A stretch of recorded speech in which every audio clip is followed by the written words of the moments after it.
welcome to Cocktails with Cheetah, and today's guest is KaCeyKal, also known as my best friend, partner in crime, best person in the whole wide world, and we are crafting the so cool, so hip French 7-5. Just like Kace, this drink is essential and functional, yet rooted in excitement, art, culture, love, and fun.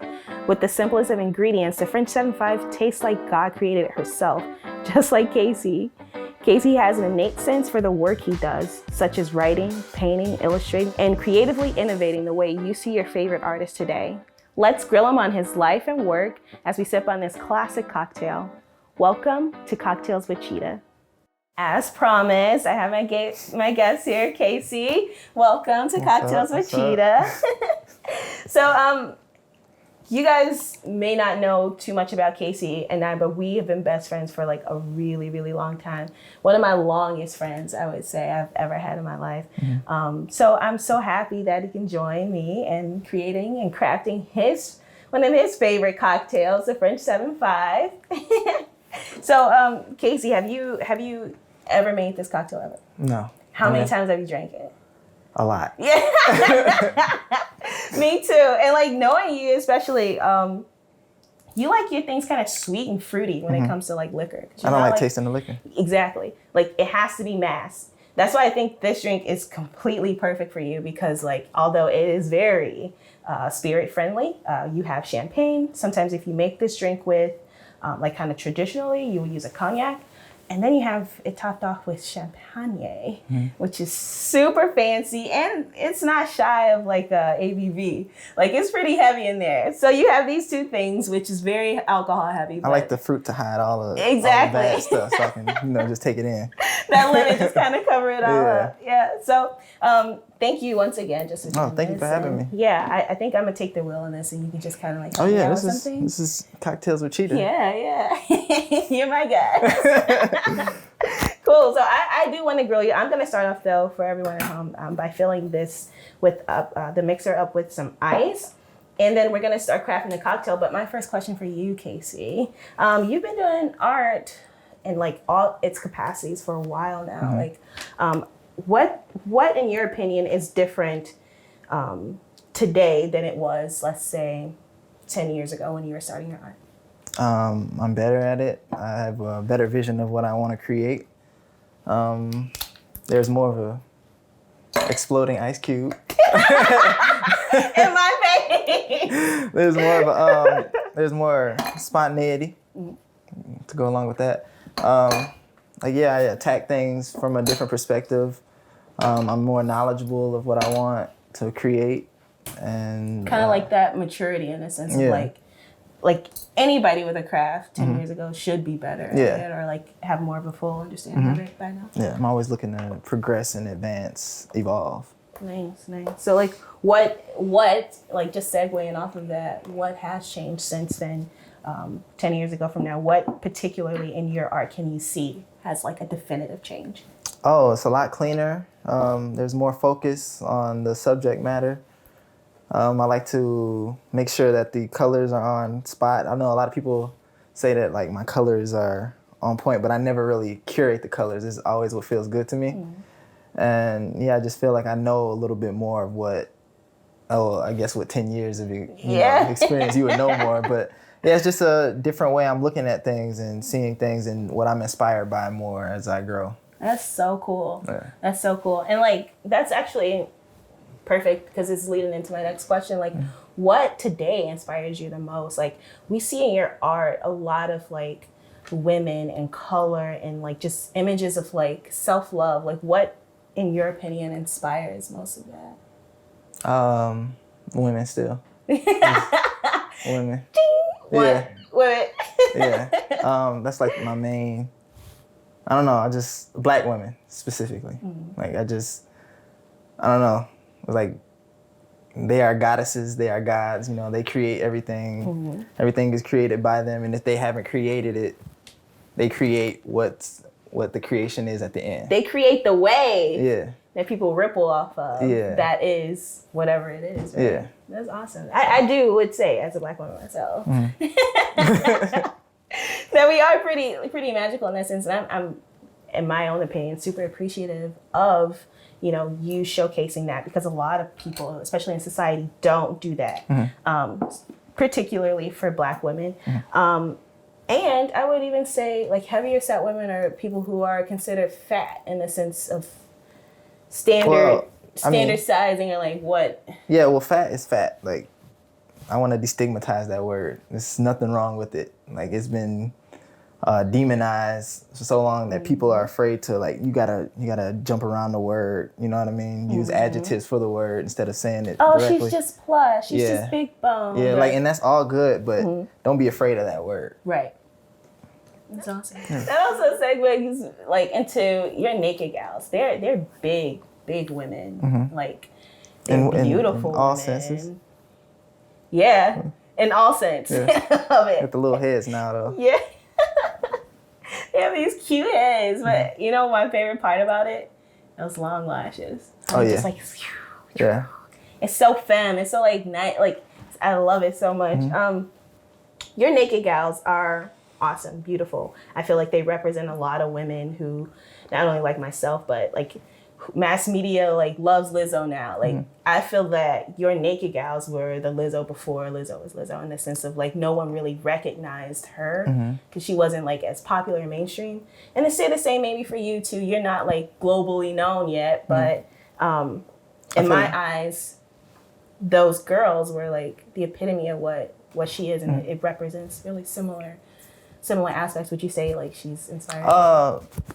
Well, I didn't know about Lizzo when I started creating it, but I feel like as I've gotten to know her, she's like the embodiment of what I created. Like, if I was to create a human, it would be, if I was to create a naked guy, if I pulled her off the page, it would be Lizzo. Wow.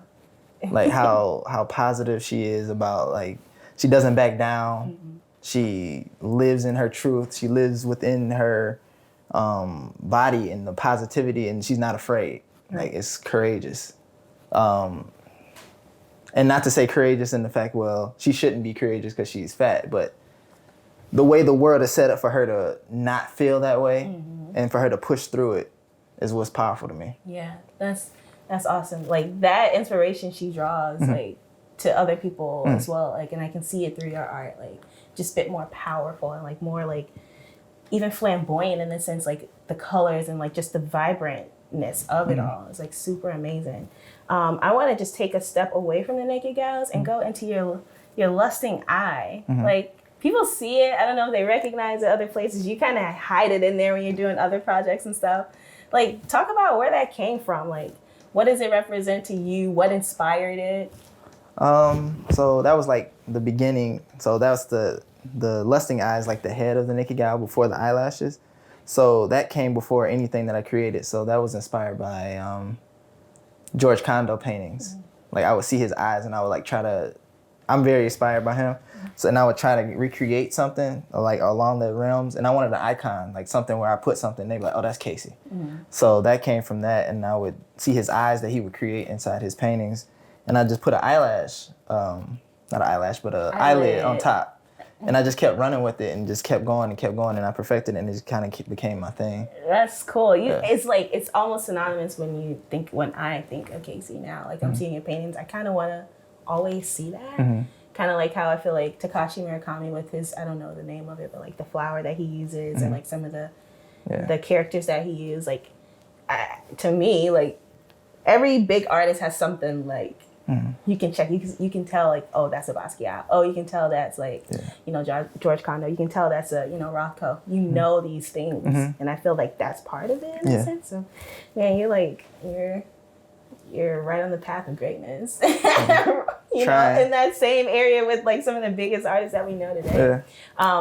And that, to me, like, I know just having discussions with you and talking about art and culture, like, it's a huge part of your life. I have a question about, like, if one of your favorite artists, like dead or alive or whatever, came and they saw your work, what is like one of the things they would like, what do you think they would like the most about it? I'm not sure. I don't know. Okay, let's walk through it. Yeah. Pick one artist. Don't tell them, but think it in your head. Okay. One artist that ever lived that you love so much. They came back, they came up to you, they were like, show me your favorite piece. Think about that piece. Okay. Think about that artist. Think about that artist looking at that piece. Okay. What would they say about it?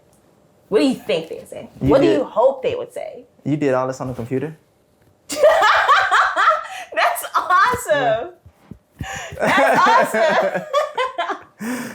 Because wow. the only artist I could think of is my favorite artist is Matisse. And Henri. And he's French, and guys, this is oh yeah. Look at French that. drink. Look at that. Thoughts. Put some thought into it. But yeah, I'm really like his shapes and everything, the colors. Like I adapt a lot of my artwork from his, trying to make it, take it to another level. Because my thing is like always, I think like, okay, if my favorite artist came back now, I don't want to recreate what he's created. Like if he came, if Matisse came back, like you don't want to be like, oh, I saw the dancing yeah, he's like, girls, this is my shit. a million times. Like, yeah. I want to create something that's like, wow, that I can, if my favorite artist was still alive, that they would be inspired by. That's so cool. Yeah. What image was it? Which one of your works was it? It's The Consequences of Being Blue on a Beautiful Day. That is like my favorite piece. Yeah. Yeah. I actually have that, and thank you so much. Like I bought it from him, and it is the most brilliant piece. Like just like number one, I love greenery. Love it. You know it. Plants all throughout, Mother Nature type, ordeal type shit. I can say it. Yeah. And then seeing that, like a beautiful woman, she is bigger. She is like nothing really standard about her in the eyes of like standard beauty, like what people would think about standard beauty, sitting there naked with these plants covering her, but standing out and like, you know what I mean? Like it's what you would want to be like as a woman, like when people see you kind of like that vulnerability, but still strong and still standing out. That's my favorite piece, man. I love it. I'm glad that makes you feel that way. Yeah. And then, because I don't. Okay. Go ahead. No, you. No, go. I was gonna say, and then someone else can interpret it way different than me. That's just how that's how I want. Like I want it to everybody. I don't want everybody to see the same thing. Right. And they can't. No two people see the same thing. But that's another thing. Like I don't like explaining my art as well. I was gonna lead into that. Yeah. Like, how do you feel like when people ask you? So, what does this mean? What were you thinking when you made this? Like, how does that feel to you as an artist? Like having to explain. Like, well, them asking me what it means is like, I need to be asking them what it means to them. Like I can't tell you what it feels, how it feels to you, how it should feel to you. That's a dynamic switch. Yeah. That's good. I'm creating the job of the artist is to create, but who interprets it are the people. So I can't tell you what this is. Like I can make draw a bowl, and if somebody sees it as a plate, I can't tell them, well, no, it's a bowl, unless my message is what I want it to be. Right. But I'll never force a message on anybody. You'll just present your message and say, this is what I think about it. That's powerful. Also, that's crazy that the dynamic switch like that. It's like when, you're like, no, but what do you think? No, but what do you think? Yeah. Okay, so we've been talking, and thanks for sharing that. Like, I love chopping it up with you, especially about art and like about you, because you don't talk much. No, I don't. You're a shy boy. Wallflower. Yeah. As you can see, I did bring out a couple flowers too, in light of that. Let's get on with this cocktail. So French 7.5, it is completely simple. I put some ice in this mixer already. Now what I want to do is get the gin. We're going to do it's traditional, but I feel like when I think of French 7.5, it's literally New York and Paris. That's what I think. New York probably did the gin. Paris did the cognac. I have Henny, dog. I have it. I have the yak. But I know you do not like that. So I actually, we found this actually together too. It's a Tanqueray. I am not the Tanqueray isn't my gin. I'm more so the blue bottle type of girl.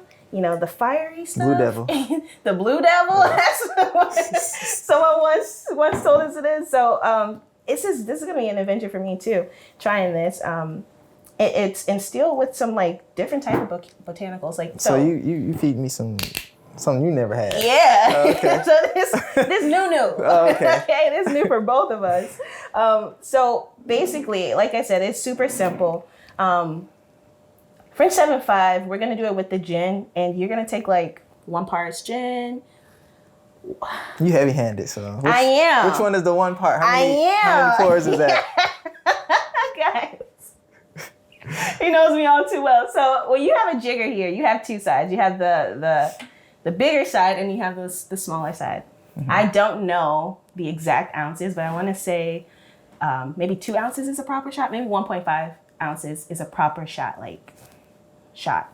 The bigger side of the jigger, that's what it's called, is the shot side. That's the 1.5 or 2 ounce side. Mm.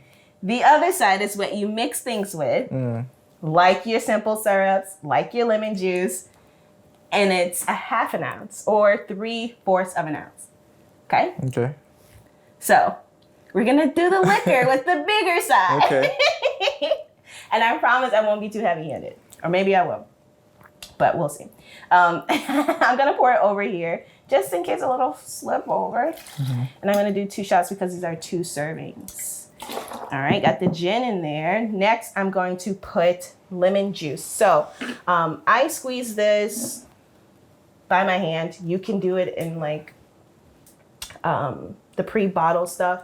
It's all preference. We're gonna use the other side of the jigger, the little smaller side, and we're gonna add 2 of those because we wanna match it to what we put in for the gin. Mm-hmm. And then I'm gonna do a couple dashes of simple syrup. I made this simple syrup. If you guys watch some of my videos, I can even put it in there, like the ingredients, but it's literally 1 part water, 1 part like white sugar, granulated sugar. So if you want to like measure it out, 1 cup water, 1 cup sugar, it's gonna make this pretty little solution, but you have to boil it on the stove. And I'm gonna put that in the smaller jigger as well, not filling it up all the way. We don't want it too sweet. And there you go, maybe a little extra. You like sweet. That's too much. You like a little sweet. I don't want diabetes. Now people shake this drink. I'm gonna stir it. I'm a big stirrer girl. Okay. I drink gin martinis, and I don't like them shaken. I like them stirred. You know the whole thing. I like mine shaken, not stirred. Mm-hmm. Now please stir mine. Okay. So we're gonna just shake it up really vigorously though, like you were shaking it. And this is leading into my next question. Kace. Do I like it shaken or stirred? No, I'm talking. No, no, because I don't care. But no, I was just kidding. I have 2 sets of glasses, and this leads us to kind of, are you more traditional or are you more, I don't want to say contemporary, but just like off the beating path? Like, what would you consider your like? So give me a glass where it's a transition between both of them. Okay, so, and this is literally what I have, a traditional champagne flute. Mm-hmm. Very pretty. Classic, you know, simple, no bells and whistles, blah, blah, blah. It is gorgeous. Okay, and then I have a stemless champagne flute. Like different from the typical one. It's like a cylinder circle, but it's like straight up and down, almost like a skinny Collins glass. If you were to choose who you are right now, are you more classic like the flute, or are you more different? I don't know, this one seems boring. I like the curves on this one. Oh, wow. Okay. So guys, we are sipping out of traditional champagne flutes today. And what I'm gonna do is I'm gonna strain it now. Okay. Now, I know you're probably thinking like, where the champagne at? Mm-hmm. I didn't get champagne. Oh, okay. Sorry. All right. Because, and you probably know where I'm going with this. I don't. Champagne. Oh my God. This is one of my biggest pet peeves. Comes from one place in France. Uh-huh. I don't know what the name of it, but it's some hills like village, where that's the only place champagne comes. If you come to me with Cooks, Corbel, Spark, Prosecco, anything you call it champagne, I'm going to very upset and tell you that it's not champagne. But you would still drink it. Of course. Yes. Okay, so these are 2 servings in here. I'm gonna pour them each into the glass. You right? need me to hold anything, or you got it? I think, you know what, how about you pour it? No. Come on, let me see what you got. All right. You thought this was? Let's see. All right, I need to know when to stop, though. All right, stop. Go to the other one. Yeah, Oh, look at that. Look at that. Look at you. Look at you. You still got more left? Yeah. Go to the other one. Still got more left? Yeah. Go to the other one. What else? What else? Go to the other one. How much left? I don't know. Like, this is it. This is it. Okay, this is it. Go to the rest. There you okay. go. Bam. Look at that. I got a little. This one got a little pulp. I like this one. You like this one? A little character to it. Now, this is your French 7.5 almost completed. Mm-hmm. The last thing. And they call it California champagne, but it is not. Okay. It is sparkling wine to me. I couldn't afford the champagne. No, but no, that's for real. Let's not show. Let's not go in on. Let's just keep it this way. Okay, right. You don't want to offend anybody. Yes, I do. No. What are you doing next? What's next is you can pop this bottle. Okay, so this is a pro tip too, okay? Right. What you want to do is, I'm going to grab a rag. Mm-hmm. Simple dishcloth. Mm-hmm. To keep the sound down and to keep and protect your belongings, your people around you. I know people love the pop bottles, right? Mm-hmm. What you want to do is take this thing off though. However, if you want the sparks and the shake it up, do your thing, right? We're not about that unless you want to be. Okay. What you're going to do is cover this, kind of like pat it a little bit, and kind of keep your finger here and just open it. Okay. But that way it's muffled. It doesn't fly everywhere and it's here. Like you keep it tucked. You want to try that? Yeah. Cool. I'm just going to do it the way I know. You're doing it right, but don't let it fly off. Yeah, I don't want to. There it is. Yep, and you kind of feel it. Oh, yeah. Look at that. You're welcome. Yeah. Okay. Now, next up, top us off. As I go into my next question, you are, I would consider a wild boy on social media in the sense of like voicing your opinion, often offending people, I would say, because of what you say. It's not typically like what men would say, specifically about feelings towards Black women. Okay. How we're treated in the side, like in the sight of other people. Just kind of share some insight on how you feel. Like, why do you feel like you could voice those opinions, and like, you know, why do you? Oh, this is a long one. Can we take sips first? Yeah, wait, you want to cheers first? Yeah, let's cheers it up. I just need a little, you know, I'm extra. But this is our beautiful French 7.5. This is spectacular. It looks gorgeous. I would say from drinking plenty of these that this is a very good looking French 7.5. Would you say so yourself? Yeah. Thank you for all your help in creating this. Let's take a sip. Cheers. Yeah.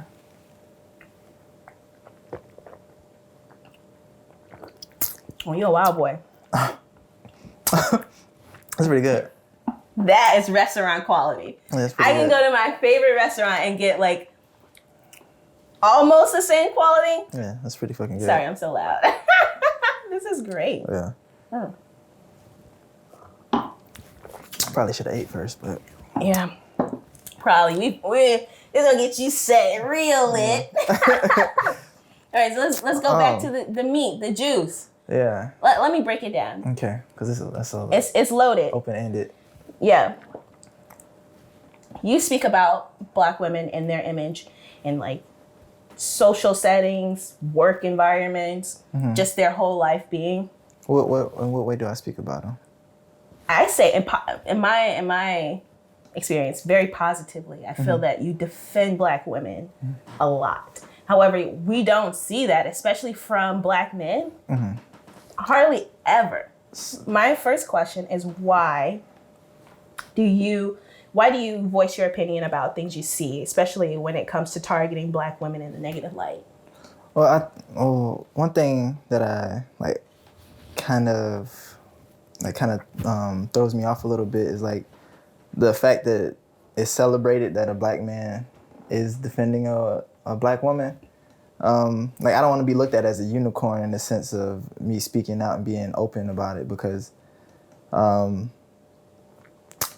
guess my thing is I've been on that other side and educating myself to understand like there are some things that you shouldn't do and it's okay to do them because nobody is calling anybody out on it. So my thing isn't really like I'm just defending Black women, but it's like keeping other men accountable for the actions, kind of like because I have been through so much where I haven't been held accountable, but I realize now with the like you see it with the untrained eye, with the trained eye, that like a lot of the things that men do and I have done before, and like I'm still learning and growing, like you have to be held accountable for the things you do and say.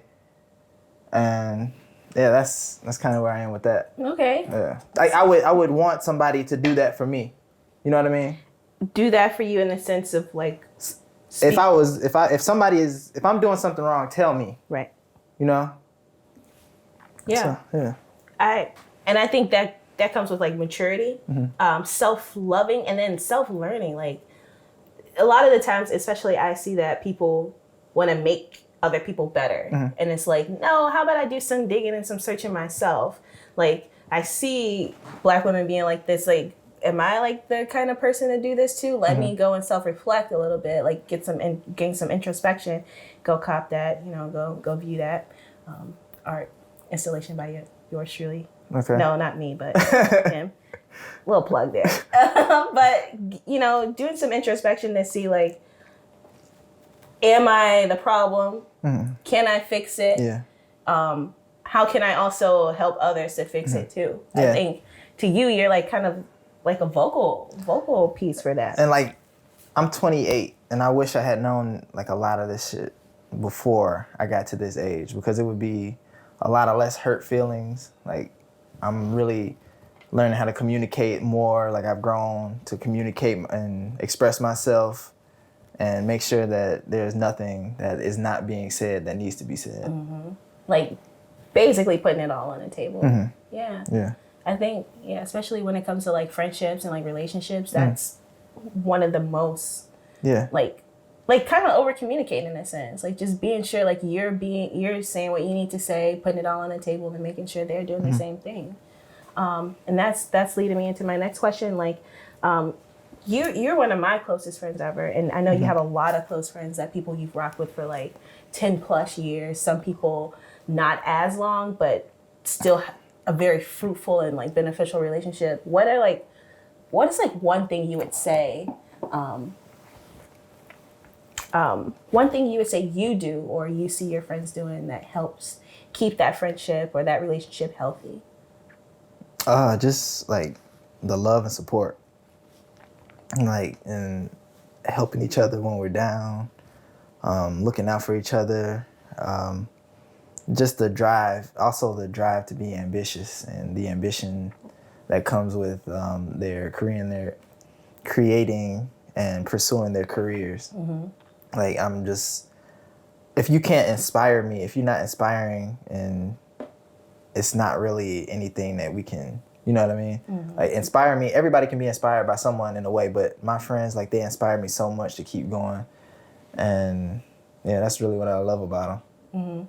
That's so amazing. I know for sure, like, I see sometimes, especially, it'll be like Jimmy, he'll do something, he'll post something, then you repost it, you go like it, you tell people to go like it, you share it, like that type of support. Yeah. Like, that's awesome and amazing to have, like, a support system and friends like that. Yeah.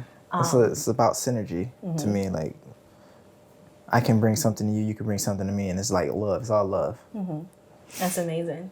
As an artist, and speaking about support and like just being there for your friends that are also like artists in their own right, what is one thing that to people who aren't artists or like people who are, what can they do to support you? One thing specifically for you as an artist. Just share the work, I guess. And share it, you mean like? As far as like on social media, like just continue to be there. That's I don't ask for anything. I just want to create. Like that's it. Like I'm not asking for too much. You sound simple. Like, yeah. Tell somebody. Like if you had one person, never saw you, never knew you, just come off the street and was like, hey, I support you. I know how to do it in this way. What's the one thing you need from me right now? What would you tell somebody? I'm not asking for anybody to do anything. Like, I'm just do it. asking you to ask someone. No, I don't want to. Like, just do it. Let it happen naturally. Keep doing whatever your form of support is. You do that. Right. Thanks. Just if you want to bring more eyes to the work, or that's the biggest piece of support. Bring more eyes to the work. Right. Cool. So all the Joe Schmoes out there, share his work. I'm not asking for you to. She's not asking. I'm asking. Yeah. Just do it. If you want to do it, do it. I'm asking people to do it because I want them to do it. I got a couple more questions. I know you probably want to sip this drink. Oh, I'm sipping it. I'm not holding back. All right, please don't, because I might make me another one. These are fantastic. Dang,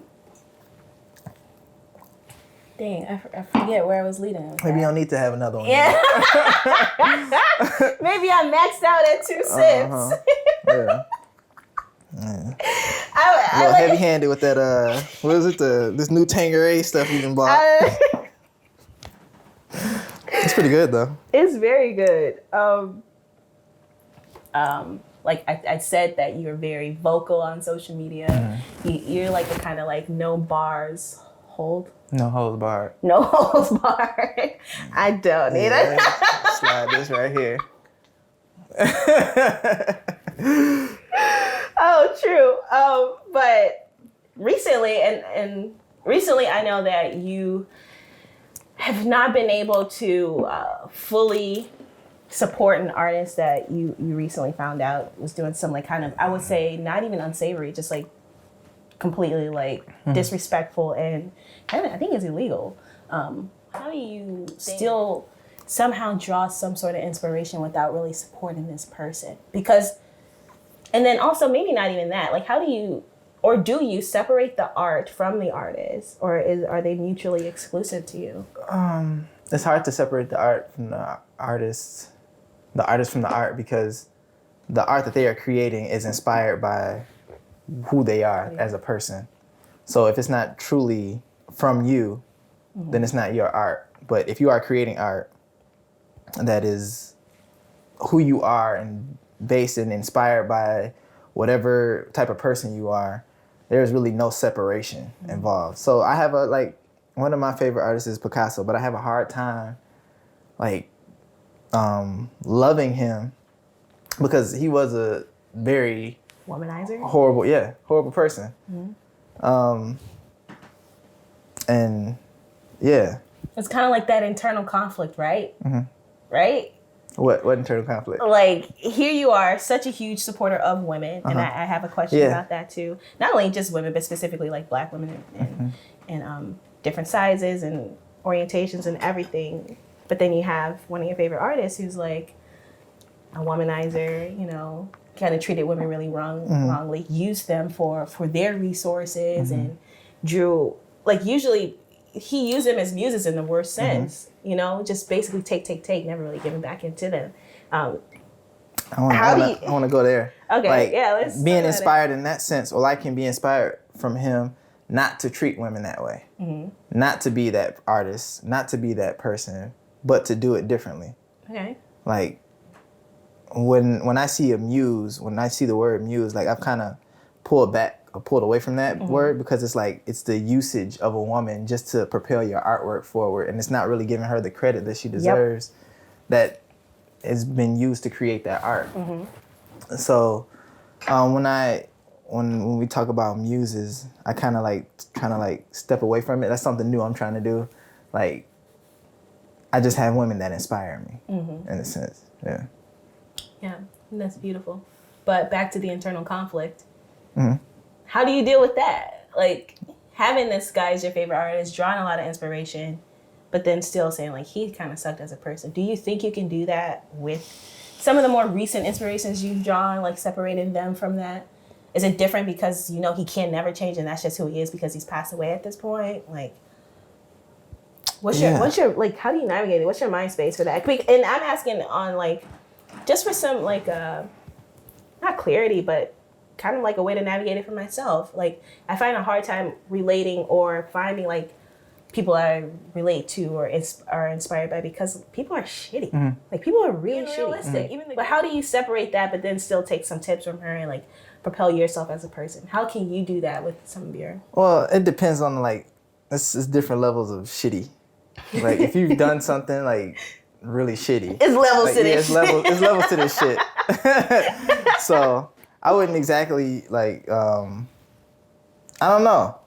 Like, I don't separate the art from the artist. But I can find inspiration in certain...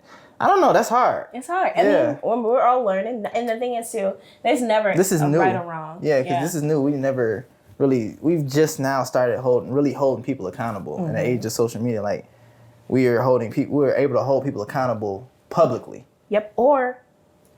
This is just coming into me, having the access to the people that we have now. Like, literally, if I wanted to, like, talk to Rihanna, I can go onto IG and leave a comment to her. She won't respond. I mean, of course not. She won't respond. You won't be talking to her, but think about the access to the celebrity. Access to them. Thank you. I couldn't do that. You couldn't do that with, like...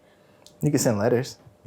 That's it. Maybe, and hope that they got him. Yeah. But I can't physically see that you, like, if you send someone a DM now, you can see that they physically saw it. Like, you didn't have that type of interaction with people. You didn't have that type of proximity or closeness to them. And then we have full access to these people.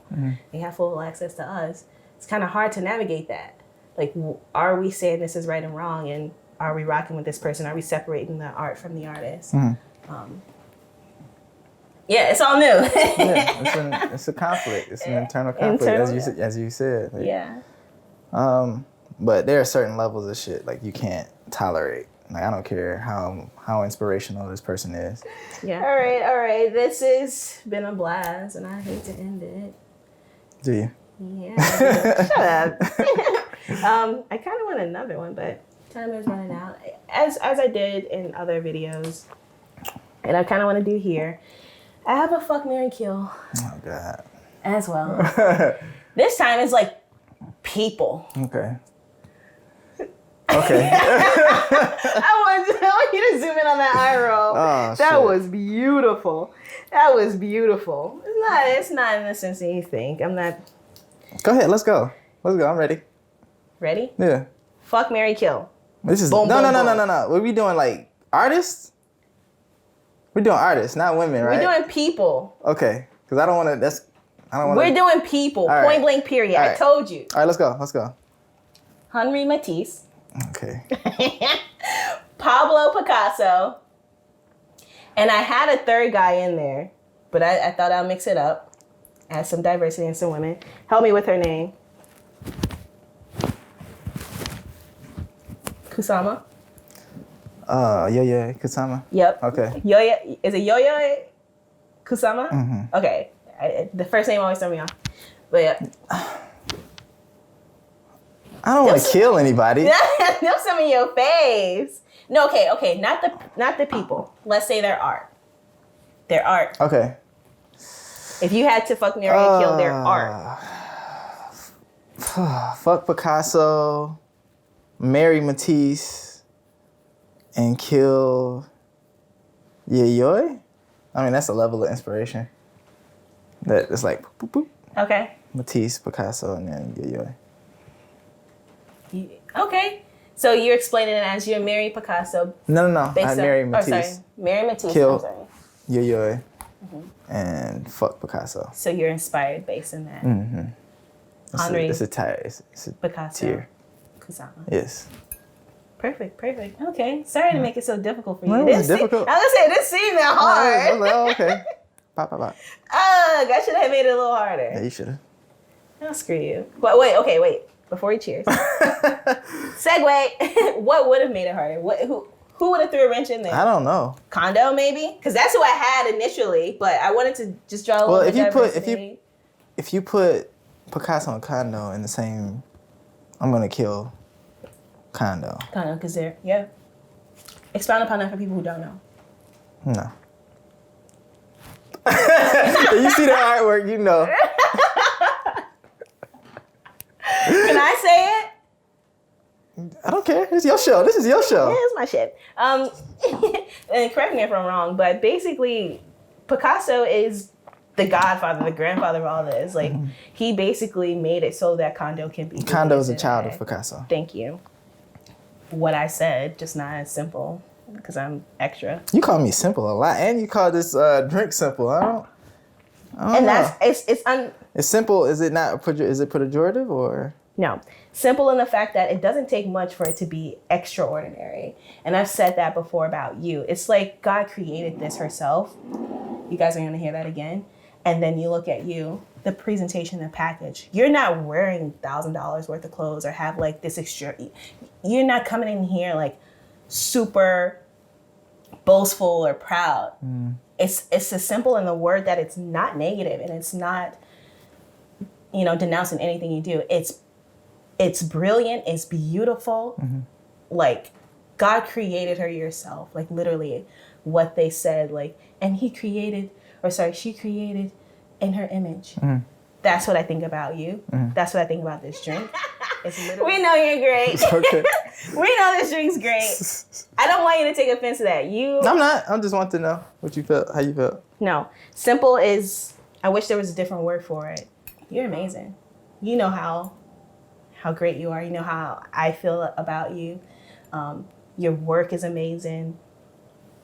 You're a great person to talk to, literally sharing your insight and I hate to put this on you, but you carry people just like you were talking about your friends helping you. You do the same for other people. And that's, to me, one of the most beautiful things about a person is just the way they treat you, how you're treated when you're in the presence of this person.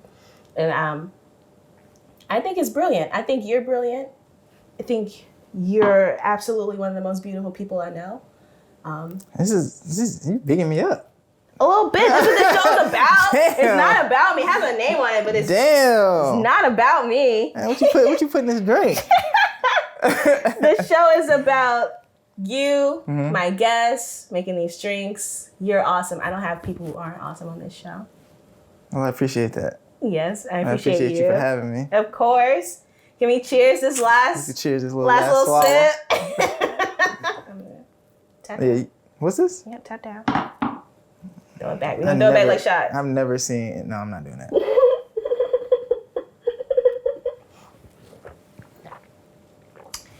Cheers. Cheers.